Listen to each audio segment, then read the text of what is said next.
അത്രയ്ക്കും നീചമായ ഭാഷയിൽ നരേന്ദ്രമോദിയെ ഉപയോഗിച്ച അല്ലെങ്കിൽ പറഞ്ഞ ശശി തരൂർ ഇപ്പോൾ രാഹുൽ ഗാന്ധിക്കെതിരെയും ഗാന്ധി കുടുംബത്തിനെതിരെയും തിരിയുകയാണ്. ഈ വിഷയം യഥാർത്ഥത്തിൽ കോൺഗ്രസ് പാർട്ടി വളരെ ഗൗരവത്തോടു കൂടി ചർച്ച ചെയ്യാതെ പോകുന്നു എന്നുള്ളത് ഗൗരവത്തിൽ നമ്മൾ കാണേണ്ട ഒരു വിഷയം തന്നെയാണ്.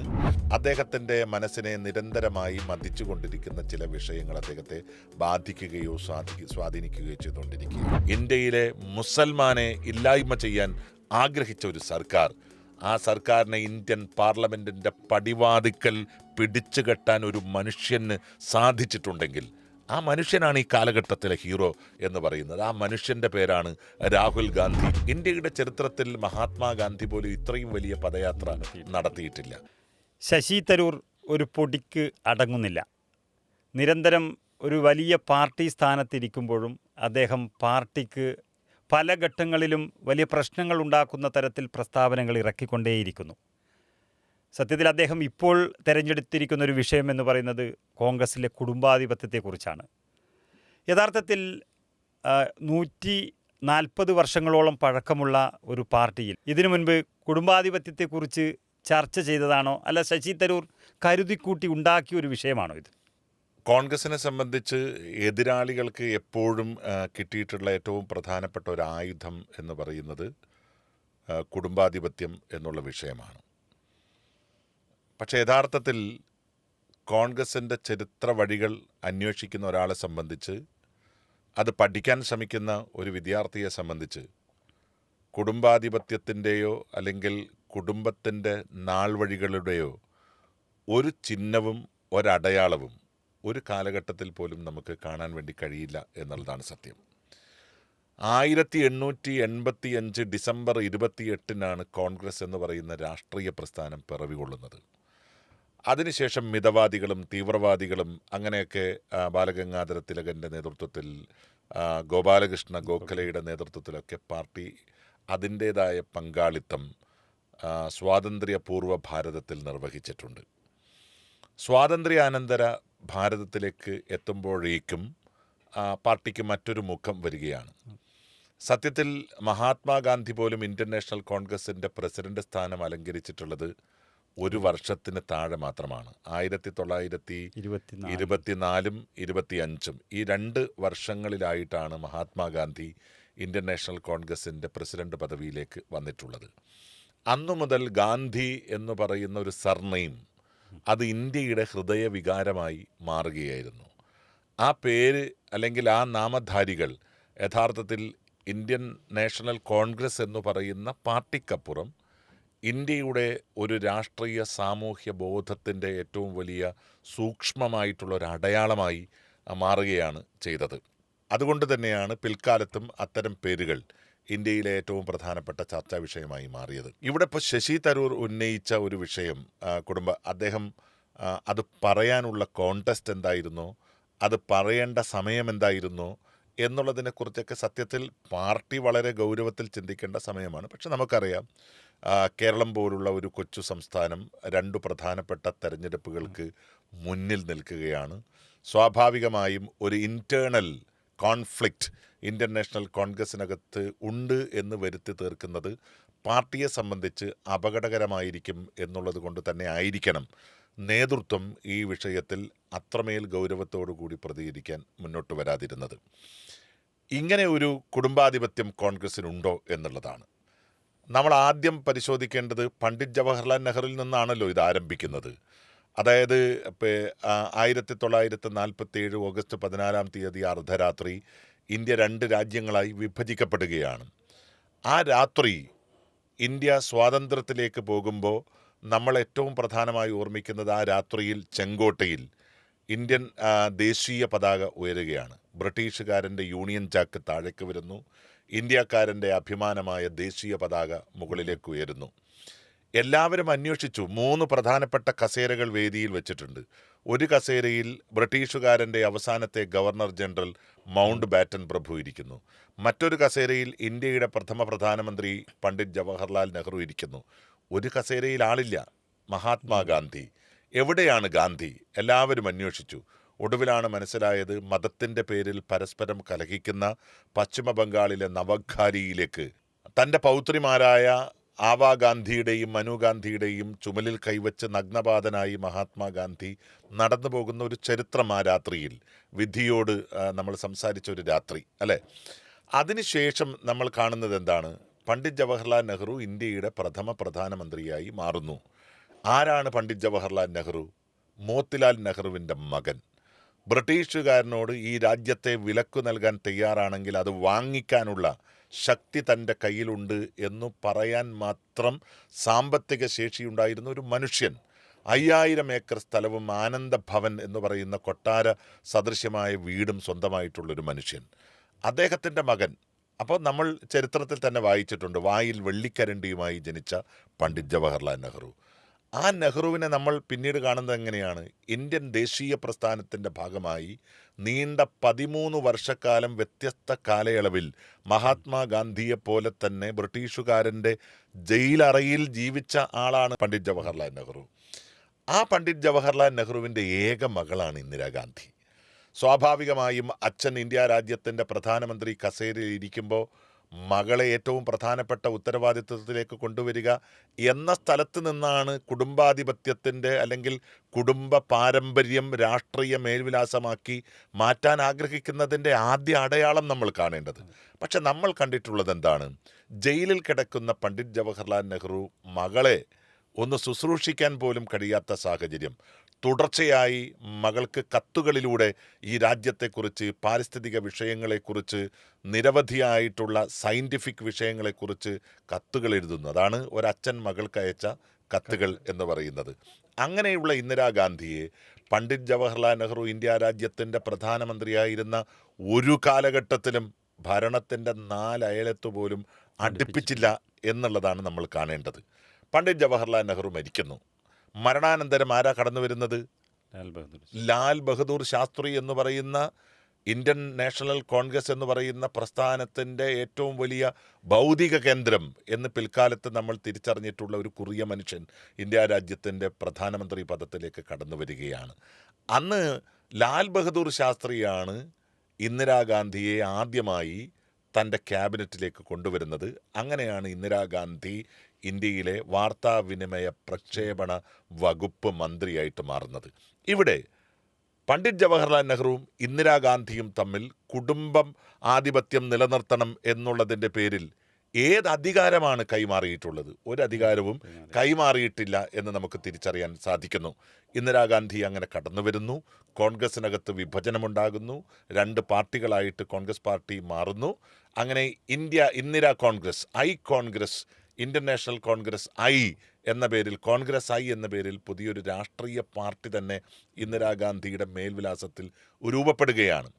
ആ ഇന്ദിരാഗാന്ധി പിന്നീട് ഇന്ത്യ രാജ്യത്തിൻ്റെ പ്രധാനമന്ത്രി പദത്തിലേക്ക് കടന്നു വന്നു. ഇന്ദിരാഗാന്ധി പ്രധാനമന്ത്രി പദത്തിലേക്ക് കടന്നു വരുമ്പോൾ അന്ന് ഇന്ദിരാഗാന്ധിയുടെ ഏറ്റവും പ്രിയപ്പെട്ട സന്തത സഹചാരി എന്ന് പറയുന്നത് രാജീവ് ഗാന്ധി ആയിരുന്നില്ല, സഞ്ജയ് ഗാന്ധി ആയിരുന്നു. പക്ഷേ ആ സഞ്ജയ് ഗാന്ധിയെ ഒരു കാലഘട്ടത്തിലും അധികാരത്തിൻ്റെ ഇടനാഴികകളിലേക്ക് കൊണ്ടുവരാൻ ഇന്ദിരാഗാന്ധി ശ്രമിച്ചില്ല. സഞ്ജയ് ഗാന്ധി ദാരുണമായി പാതി വഴിയിൽ വെച്ച് വിമാനാപകടത്തിൽ, ഹെലികോപ്റ്റർ അപകടത്തിൽ കൊല്ലപ്പെടുകയാണ്. അതിനുശേഷം ഇന്ദിരാഗാന്ധി മുന്നോട്ട് പോകുന്നു. ആ ഇന്ദിരാഗാന്ധിയുടെ രാഷ്ട്രീയ പോക്കിൽ എവിടെയെങ്കിലും ഒരു കുടുംബത്തിൻ്റെ ഇൻവോൾവ്മെൻറ്റ് നമുക്ക് കാണാൻ സാധിക്കുമോ?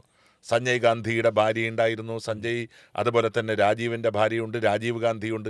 ആരെയും നമുക്ക് കാണാൻ വേണ്ടി കഴിയില്ല. ഇന്ദിരാഗാന്ധി അതിശക്തമായിട്ടുള്ള പോരാട്ടം നടത്തി, 2 തവണ യുദ്ധത്തിന് നേതൃത്വം നൽകി, പാകിസ്ഥാനുമായുള്ള യുദ്ധത്തിൽ അഭൂതപൂർവമായിട്ടുള്ള വിജയം സ്വന്തമാക്കി, ഏറ്റവും ഒടുവിൽ ഭീകരവാദത്തെ തോൽപ്പിക്കാനുള്ള അശ്രാന്തമായ പോരാട്ടത്തിൻ്റെ ഭാഗമായി ബ്ലൂ സ്റ്റാർ ഓപ്പറേഷൻ നടത്തുന്നു. സുവർണക്ഷേത്രത്തിലെ ബിന്ദൻവാല ഉൾപ്പെടെയുള്ള തീവ്രവാദികളെ കൊലപ്പെടുത്തി ഇന്ത്യ രാജ്യം, അതായത് ഖലിസ്ഥാൻ വാദത്തെ പരിപൂർണമായി പരാജയപ്പെടുത്തി ഇന്ത്യയുടെ അവിഭാജ്യ ഘടകമാണെന്ന് ഇന്ദിരാഗാന്ധി പ്രഖ്യാപിക്കുന്നു. അങ്ങനെ 1984 ഒക്ടോബർ മാസം 31-ാം തീയതി ഇന്ദിരാഗാന്ധി കൊല ചെയ്യപ്പെടുകയാണ്. ഇന്ദിരാഗാന്ധി കൊല ചെയ്യപ്പെടുന്നത് വരെ രാജീവ് ഗാന്ധി ഏത് അധികാര കേന്ദ്രത്തിലേക്കാണ് ഇന്ദിരാഗാന്ധി കൊണ്ടുവന്നിട്ടുള്ളത്? കുടുംബാധിപത്യം ഇല്ല. ഏത് കുടുംബാധിപത്യമാണ് നമുക്കിവിടെ കാണാൻ കഴിയുന്നത്? അത് അവസാനിച്ചു. ആ അവസാനിക്കുമ്പോൾ ഇന്ദിരാഗാന്ധി 2 മണിക്ക് ശേഷമാണല്ലോ ഓൾ ഇന്ത്യ ഇൻസ്റ്റിറ്റ്യൂട്ട് ഓഫ് സയൻസിൽ വെച്ച് ഇന്ദിരാഗാന്ധി മരണമടഞ്ഞു എന്ന വാർത്ത ലോകമറിയുന്നത്. ആ വാർത്ത വന്നതിന് ശേഷം പൊടുന്നനവേ ഇന്ത്യക്ക് മറ്റൊരു പ്രധാനമന്ത്രി വേണം. ഇന്ത്യൻ നാഷണൽ കോൺഗ്രസിൻ്റെ പരമാധികാര സഭ എന്ന് പറയുന്ന ഹൈക്കമാൻഡിൻ്റെ ഏറ്റവും പരമാധികാര സഭ എന്ന് പറയുന്ന ഓൾ ഇന്ത്യ കോൺഗ്രസ് കമ്മിറ്റിയുടെ വർക്കിംഗ് കമ്മിറ്റി ചേരുകയാണ്. ആ വർക്കിംഗ് കമ്മിറ്റി ഒരുമിച്ച് ചേർന്നിട്ടാണ് ഒരു തീരുമാനമെടുക്കുന്നത്. ഈ ഒരു സന്നിഗ്ധ ഘട്ടത്തിൽ, ഇന്ത്യയാകെ തേങ്ങിക്കരഞ്ഞുകൊണ്ടിരിക്കുന്ന ഈ ഒരു ഘട്ടത്തിൽ ഇന്ദിരാഗാന്ധിയുടെ സ്മരണകൾ നിലനിർത്താൻ, ആ രക്തസാക്ഷിത്വ പരിവേഷം ഇന്ത്യൻ ദേശീയതയുടെ ഏറ്റവും വലിയ അടയാളവും മുഖവുമായി മാറ്റാൻ ഇന്ദിരയുടെ രക്തം ഇന്ത്യ രാജ്യത്തിൻ്റെ പ്രധാനമന്ത്രിയാകണം. സത്യത്തിൽ ഇത് ഒരു വൈകാരികമായ ബന്ധം. അതുകൊണ്ട് ഇന്ത്യയിലെ ജനങ്ങൾ ഒന്നടങ്കം ഏറ്റെടുത്തതല്ലാതെ അച്ഛൻ മകൾക്കോ അല്ല മകൾ അവരുടെ മകനോ കൊടുത്തതല്ല, ഈ ഒരു പാരമ്പര്യമായി കൊടുത്തതല്ല അധികാരങ്ങൾ എന്നുള്ളത് വളരെ വ്യക്തമാണ്. അപ്പോഴും അതിനെ വളച്ചൊടിക്കാൻ ശ്രമിക്കുന്നത് ഒരു കോൺഗ്രസിൻ്റെ വർക്കിംഗ് കമ്മിറ്റി മെമ്പറാണ് ശശി തരൂർ. അപ്പോൾ യഥാർത്ഥത്തിൽ അദ്ദേഹത്തിൻ്റെ ഉദ്ദേശം എന്തായിരിക്കും?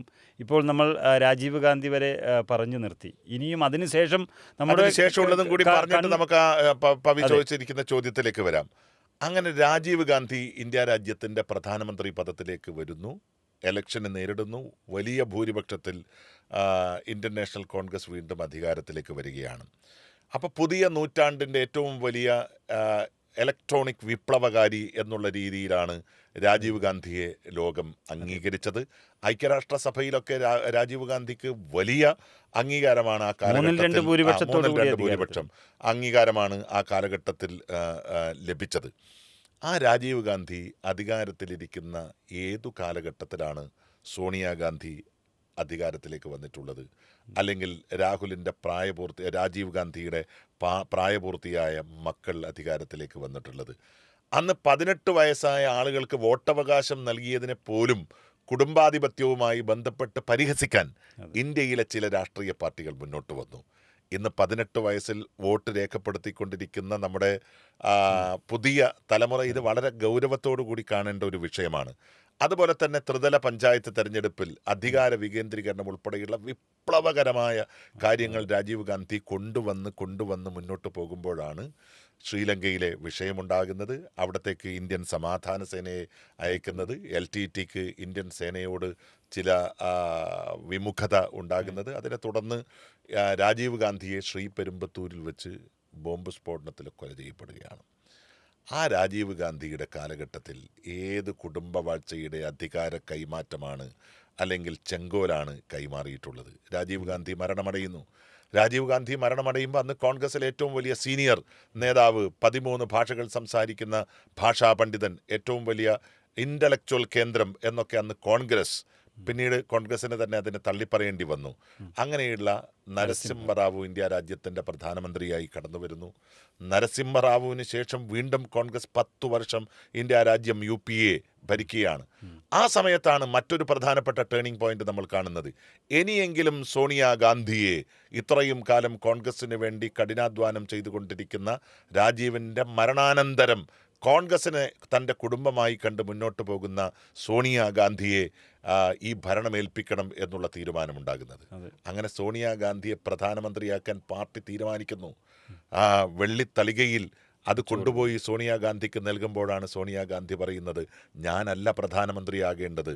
ഏറ്റവും വലിയ ലോകം കണ്ട സാമ്പത്തിക വിദഗ്ധൻ ഡോക്ടർ മൻമോഹൻ സിംഗ്, അതായത് നരസിംഹറാവുവിൻ്റെ കാലഘട്ടത്തിൽ 1991 പുതിയ സാമ്പത്തിക നയം ഇന്ത്യ രാജ്യത്തിന് സമ്മാനിച്ച ഗ്ലോബലൈസേഷനും ലിബറലൈസേഷനും integration of the Indian economy with the world economy എന്നൊക്കെ പറയുന്ന open door to foreign private investment, ഇതെല്ലാം ഇന്ത്യക്ക് പരിചയപ്പെടുത്തി ഇന്ന് മോദി കൊണ്ടാടുന്ന സകല വികസന പ്രവർത്തനങ്ങൾ എന്ന് അവകാശപ്പെടുന്നതിൻ്റെയും യഥാർത്ഥ അവകാശിയായി മാറിയ ഡോക്ടർ മൻമോഹൻ സിംഗിനെ പ്രധാനമന്ത്രിയാക്കാൻ സോണിയാഗാന്ധി ആവശ്യപ്പെടുന്നു. ആ മൻമോഹൻ സിംഗ് 10 വർഷം ഇന്ത്യ രാജ്യം ഭരിച്ചു. നിങ്ങൾ ആലോചിക്കണം, അന്ന് രാഹുൽ ഗാന്ധി ഏറ്റവും മിടുക്കനായിട്ടുള്ളൊരു നേതാവായി മാറി. പക്ഷേ രാഹുൽ ഗാന്ധിക്ക് വേണമെങ്കിൽ ഈ 2 മന്ത്രിസഭയിലും മന്ത്രിയാവാമായിരുന്നു. ആരോടും ചോദിക്കാനും പറയാനുമില്ല. ഏത് സന്ദർഭത്തിൽ വേണമെങ്കിലും ഇന്ത്യയുടെ ഏറ്റവും പരമപ്രധാനമായിട്ടുള്ള തന്ത്രപ്രധാനമായിട്ടുള്ള മന്ത്രി കസേരയിലേക്ക് രാഹുൽ ഗാന്ധിക്ക് ഒരു രാത്രി ചിന്തിച്ചാൽ പിറ്റേ ദിവസം കടന്നു വരാം. പക്ഷേ ആ അധികാരം വേണ്ടെന്ന് വെച്ച കുടുംബമാണ് സോണിയാഗാന്ധിയുടെ കുടുംബം, രാഹുൽ ഗാന്ധിയുടെ കുടുംബം. ഇത് പറയുമ്പോൾ പ്രധാനമായി ഒന്ന് പറയാനുള്ളത്, രാഹുൽ ഗാന്ധി മന്ത്രിയാകാൻ പോയില്ല. പക്ഷേ ആ 2009 മന്ത്രിയാകാൻ പോയ ആളാണ് ഈ പറയുന്നത്.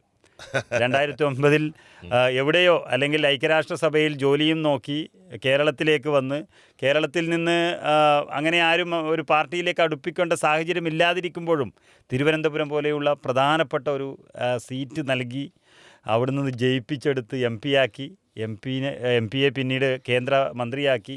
അങ്ങനെ അന്ന് അദ്ദേഹം പറഞ്ഞിട്ടില്ല, അതാണ് ഏറ്റവും വലിയ വിരോധാഭാസം. അന്ന് അദ്ദേഹം പറഞ്ഞിട്ടില്ല ഈ പറയുന്ന കുടുംബ ആധിപത്യത്തിൽ നിൽക്കുന്നവർ ഒപ്പിട്ട് തരുന്ന മന്ത്രി പദവി തനിക്ക് വേണ്ട എന്നുള്ളത്. അന്ന് അദ്ദേഹം അത് രണ്ട് കൈയും നീട്ടി സ്വീകരിച്ചു മന്ത്രിയായി. ഇപ്പോഴെന്താണ് അദ്ദേഹത്തിൻ്റെ ഈ പറയാനുള്ള ചേതോവികാരം എന്ന് മനസ്സിലാകുന്നില്ല.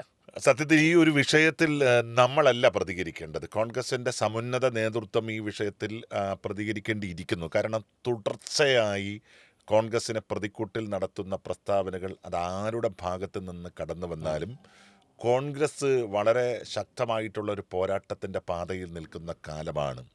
അധികാരവും അന്വേഷണ ഏജൻസികളും മതഭ്രാന്തും എല്ലാം ഒരു ഭാഗത്ത് നിൽക്കുകയാണ്.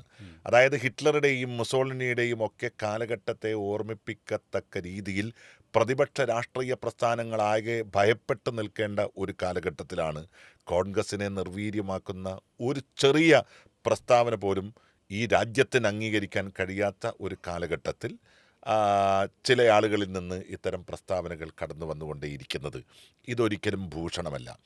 പിന്നെ എന്താണ് ഇതിൻ്റെ പിന്നിലുള്ള ചേതോവികാരം എന്നുള്ളത് ആർക്കും മനസ്സിലാക്കാൻ കഴിയാത്തൊരു കാര്യമാണ്. കാരണം ചില സന്ദർഭങ്ങളിൽ ഇപ്പോൾ നരേന്ദ്രമോദിയെ തുടർച്ചയായി അഭിനന്ദിച്ചുകൊണ്ടും അദ്ദേഹത്തിൻ്റെ ഭരണത്തെ പുകഴ്ത്തിക്കൊണ്ടുമൊക്കെ നിരന്തരമായി പ്രസ്താവനകൾ നടത്തുന്നു. അതിനുശേഷം വീണ്ടും കോൺഗ്രസിൻ്റെ മുഖ്യധാരാ പ്രവർത്തനങ്ങളിൽ പങ്കാളികളാകാൻ തിരിച്ചു വരുന്നു. വീണ്ടും ലേഖനങ്ങൾ എഴുതുമ്പോൾ ആരോ ഒഴിച്ചു കൊടുത്ത മഷി കൊണ്ട് വീണ്ടും ഇന്ദിരയിലേക്കും രാജീവിലേക്കും അതുപോലെ തന്നെ രാഹുൽ ഗാന്ധിയിലേക്കുമൊക്കെ ആ പേന ചലിക്കുന്നു എന്ന് പറയുന്നത് അപകടകരമായിട്ടുള്ള പ്രവണത തന്നെയാണ്.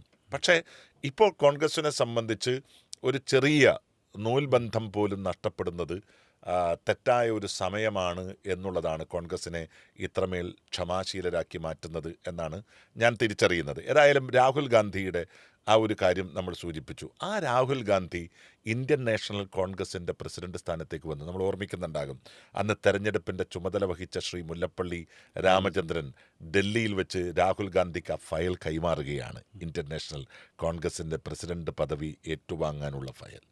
അന്ന് രാഹുൽ ഗാന്ധി ആ പദവിയിലേക്ക് വന്നപ്പോൾ വീണ്ടും ചില അസ്വാരസ്യങ്ങൾ ഉണ്ടാക്കാൻ ഇത്തരം പ്രതിലോമ ശക്തികൾ ശ്രമിച്ചു.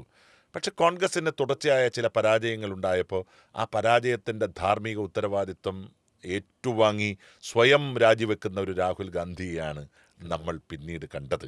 ആ രാഹുൽ ഗാന്ധിയുടെ ഏറ്റവും വലിയ വൈശിഷ്ട്യം നമ്മൾ കാണേണ്ടത് എപ്പോഴാണ്? ഈ ഒരു ഘട്ടത്തിലാണ്.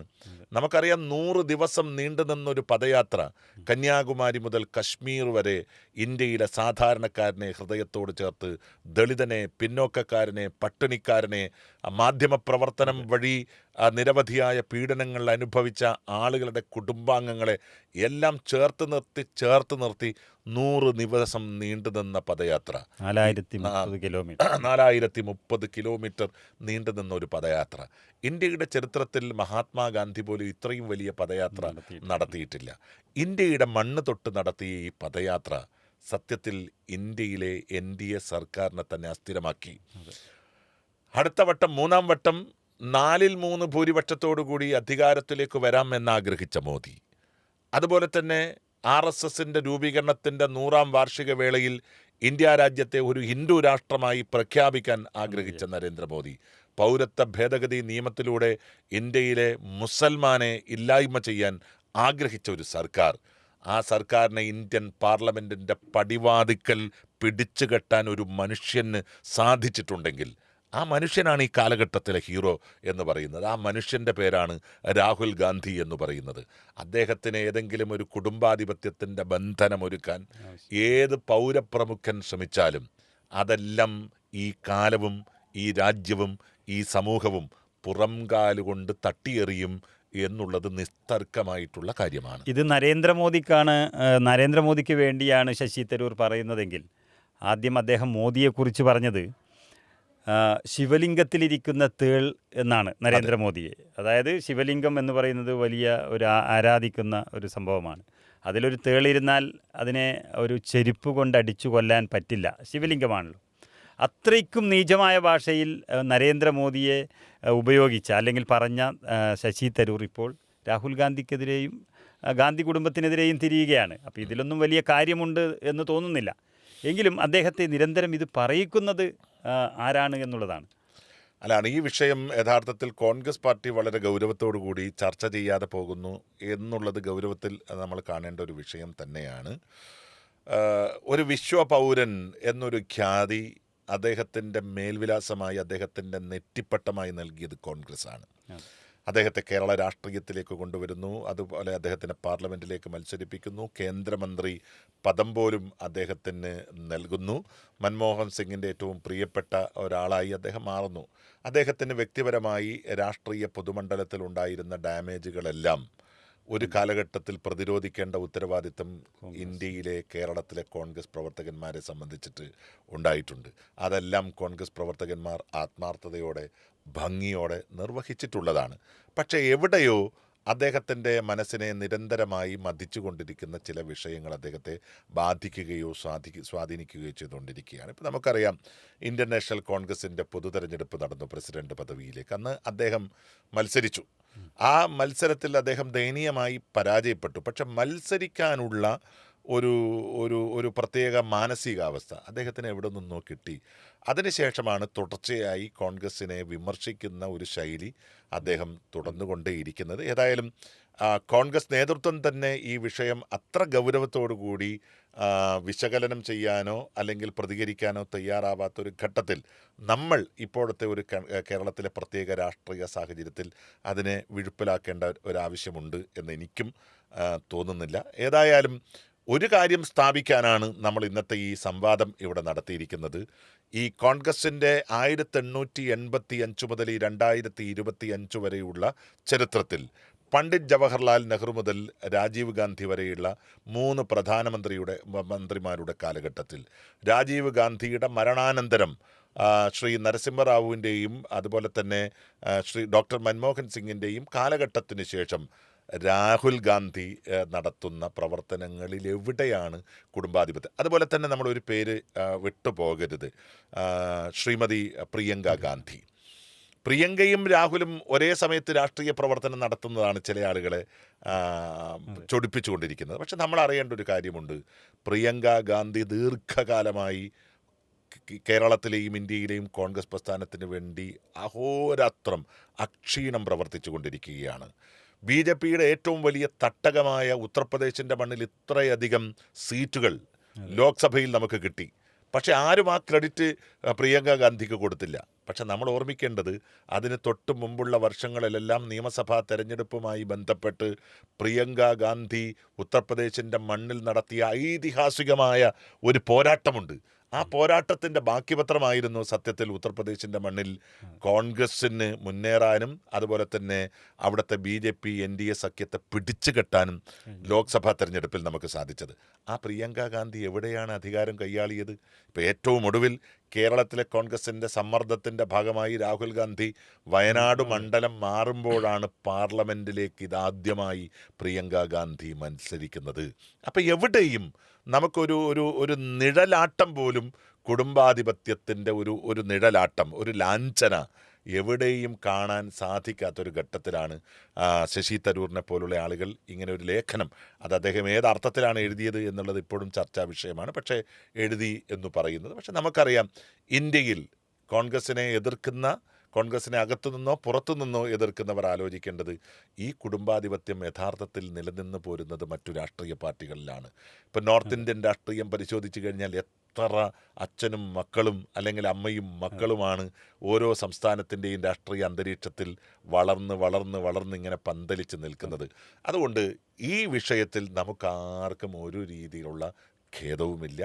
പുസ്തകം വായിക്കുന്ന, ചരിത്രമറിയുന്ന, ചരിത്രത്തെ വളരെ വൈകാരികമായി സമീപിക്കുന്ന, ഇന്ത്യൻ നാഷണൽ കോൺഗ്രസിനെ ഹൃദയത്തോട് ചേർത്ത് വെക്കുന്ന ആർക്കും ഒരു ലേഖനം കൊണ്ടും മാറ്റിയെഴുതാൻ പറ്റാത്ത വൈകാരികതയുടെ പേരാണ് നെഹ്റു കുടുംബം എന്ന് പറയുന്നത്.